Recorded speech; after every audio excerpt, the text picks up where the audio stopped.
and in this tutorial I'm just going to explain about what Java is and how it works for those who haven't encountered Java a whole lot before.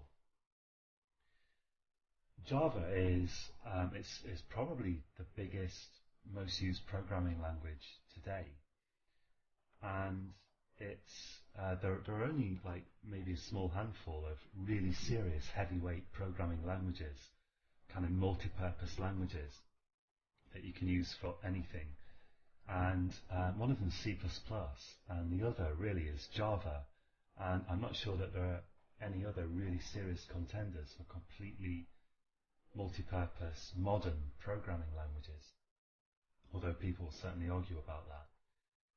And the way Java works is, and I'm going to draw some diagrams now. By the way, this is the Eclipse IDE that we installed in the last tutorial. And I'm not going to use this in this tutorial, but what I'm going to do is I'm going to draw some diagrams, and I'm very bad at drawing stuff, which I apologize for, but I'm going to do my best here with the aid of a bit of drawing to explain how Java actually works. So the idea is that you start by creating text files. So you create some text files, and you use a specialized editor usually to create these text files.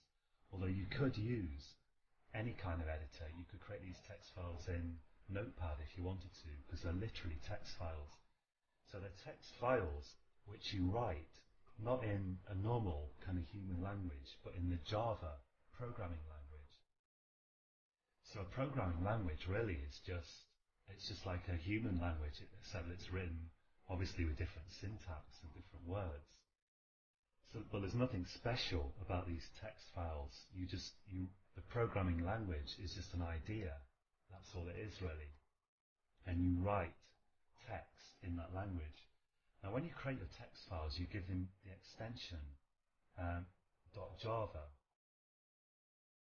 So like normally when you create a text file, you call it something or other .txt in Windows. But with Java, if it's a Java file, by convention, and it is just a convention in a way, you call it .java. So let's try to draw some sort of box around that. There we go. Now once you've got your text files, they kind of express the idea of what you want to do. They contain the idea of your computer program. But your computer program can't read them directly, because the .java files, they're kind of like a human way of expressing what a computer should do. Even though they look cryptic at first, Java is designed ultimately to be readable and writable by human beings, not by computers, even though it looks pretty complex when you first see it. So the next step is to turn your Java files, and typically a computer program will have lots of Java files in it, although it might only have one. But you need to turn them into binary files that the computer can then read.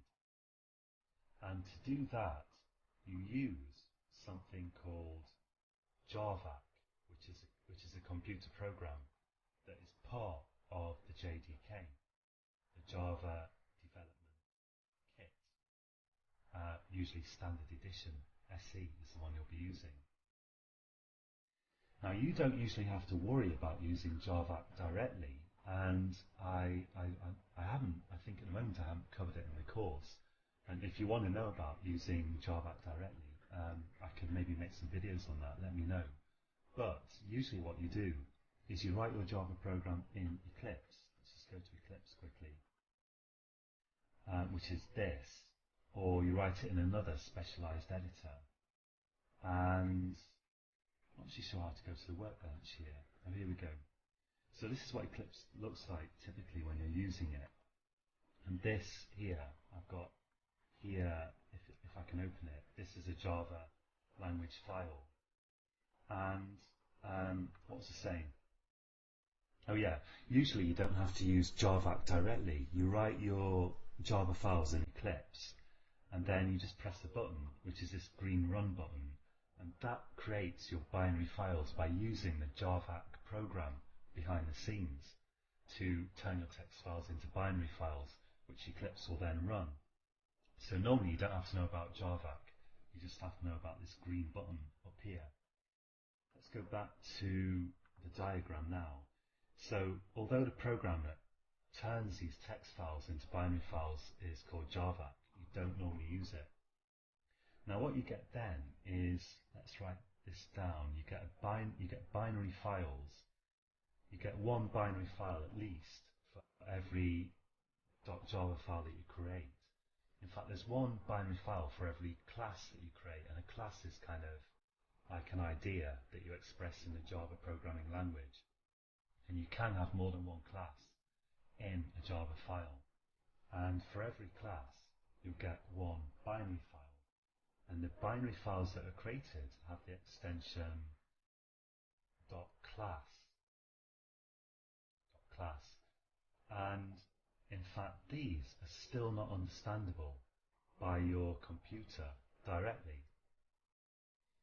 Now the reason for that is Java uses the idea of what we call a virtual machine. There's this thing called the Java Virtual Machine, or JVM.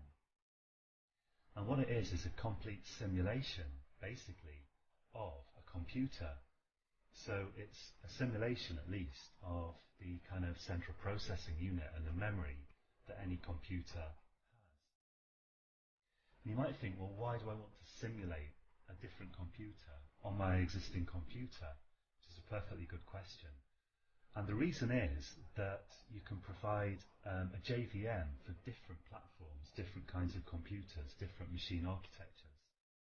But that JVM can then run any class file without change. So if you take C++, for example, which is another heavyweight programming language like Java, C++ files usually, or at least historically, maybe it's changing, but usually they run directly on your computer. But then you have to recompile, you have to create a new binary file for every different kind of machine that you would then want to run that binary file on. This problem doesn't exist with Java, because in Java you create these binary files that are then run on the Java virtual machine. So the binary file thinks it's running on the same computer, regardless of what computer it's really running on. So the JVM is kind of like an extra layer over your existing computer that provides the kind of computing services for your Java programs to run. So once you've got your class files, basically, you then run them. You run your computer program like this. That's right, computer program. My handwriting isn't quite this bad in real life, but it's almost as bad, to be honest with you. But don't worry, most of the course I'll be typing, not writing or drawing. So your binary.class files can run as a computer program with the aid of a kind of simulated computer called the JVM, which stands for Java Virtual Machine.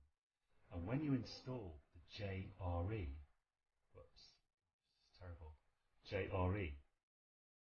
the JRE program that you installed in the last tutorial that stands for Java Runtime Environment. And it's the JRE that sets up and creates and runs the Java Virtual Machine. And it's the Java Virtual Machine that runs your binary class files as a computer program.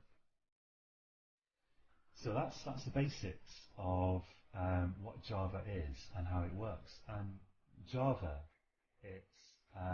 there are a few different editions of Java. They're all closely related, but and basically using the Java Standard Edition, which we'll be using in this tutorial series, SE, you can create programs that you can then run on.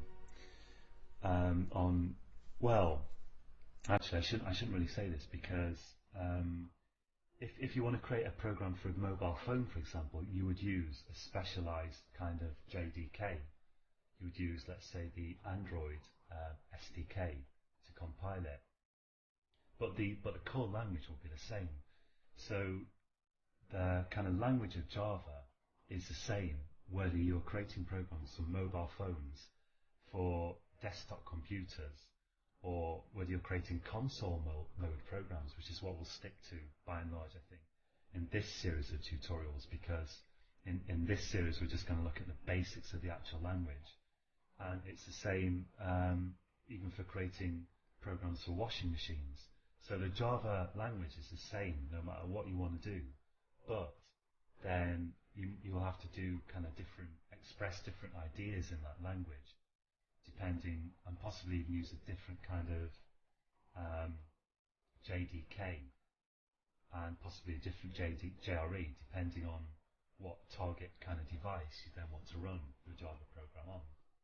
But this program concentrates on the absolute basics of Java. It concentrates on the actual language itself. So we won't be developing fancy mobile phone applications or internet applications or kind of desktop applications. We'll just be creating programs that produce text output, and we'll be running them in Eclipse. And if you want to create some kind of particular Java program, then you can find courses from me on Android, on desktop programming, and I think that's it for the moment.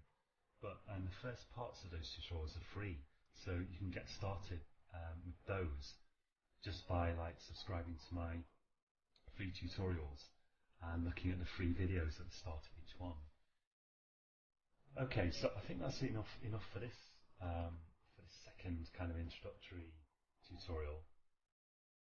And as I say, you might want to go now to the kind of main part of the tutorial series and start trying to create a program. And when you do that, it will seem bewildering to start with, but hang in there, because it does get better, and just typing stuff out and having a go and seeing it run gives you a lot of confidence. And if you just kind of stick at it, eventually you will get the hang of it, because that's what I did. I don't have a degree in Java or anything like that. I didn't have any kind of training. I just learned this myself, the same way you're learning it, actually from books. I didn't have the internet back in '96 when I learned Java, and I've been working in it very successfully ever since. Okay, so that's it for this time. Join me again in the next tutorial, and until then, happy coding.